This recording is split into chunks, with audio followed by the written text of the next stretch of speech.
Today's topic is step 7 for intimacy anorexic. Well, if you're an intimacy anorexic and you've got to step 7, congratulations. Now, if you haven't watched 1 through 6, please go back and do that. And if you've yet to subscribe to our channel, please do, because that'll notify you when step 8, 9, 10, 11, 12 come out. Also, if you have a question, put it in the box. We will get to you as soon as possible. So stay tuned.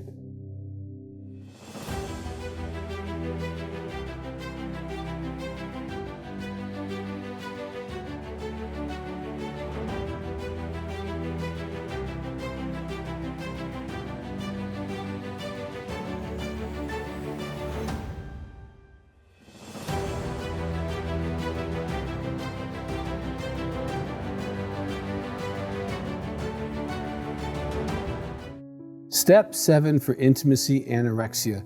This is another big step. Not a lot of words in this step, but a lot of depth. So let me read it to you, and then we're going to cover it. Now, if you have the intimacy anorexia step workbook, go ahead and make sure you're filling all that out. Present it to your group. If you're not in a group, get in one of our phone groups. Please do this as a team. You'll get much more out of it if you do. So let's go ahead and read step 7. Step 7. Humbly ask Him to remove our shortcoming. So let's walk through this, because we're going to be in a process of asking, but it's not a regular asking. It's not like the steps aren't saying, hey, Doug, go ahead and make a cute little list of your things you don't like about yourself, and, just sit somewhere and say, God, can you help me with these, 29 things? No, it's not that. That's not what it's saying. Humbly asking is more if you're coming from a pretty deep place inside your heart. Let me put you in a place to maybe understand this. You just found out you have an incurable cancer. You know no doctor on the planet can help you. You know that death is imminent unless there's a miracle. Now you go to God and you say, God, and you cry out to God, and you get in there and you say, God, I have to have a miracle.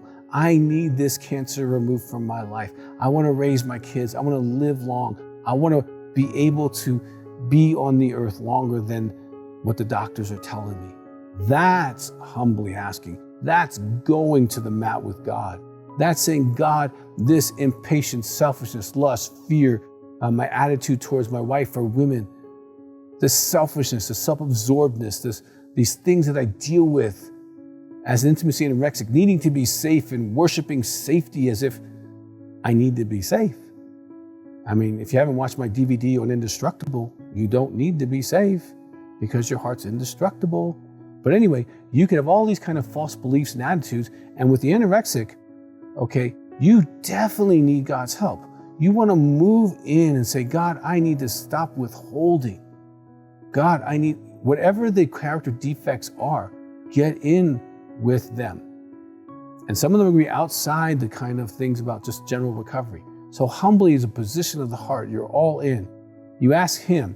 Him we clarified already. Him is not your support group.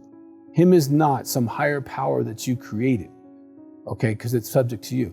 Him is Almighty God, God of heaven and earth, the one God. You are crying out to Him, and you're crying out to have something removed. Now, I wish I could tell you that when I was in my hotel room in New Mexico, I think it was Santa Fe. It was Santa Fe. I remember the room. I remember sitting there, and I had my list, and I went through it. I really went through it hard. I went through it hard. I still remember it. And I wish when I, walked out of that hotel room that all of Dr. Doug's character defects were gone. Some of them are still here. They're still being worked on. Okay, none of us totally arrived. God continues to work on character defects throughout our entire life. But the willingness for them to be gone was established.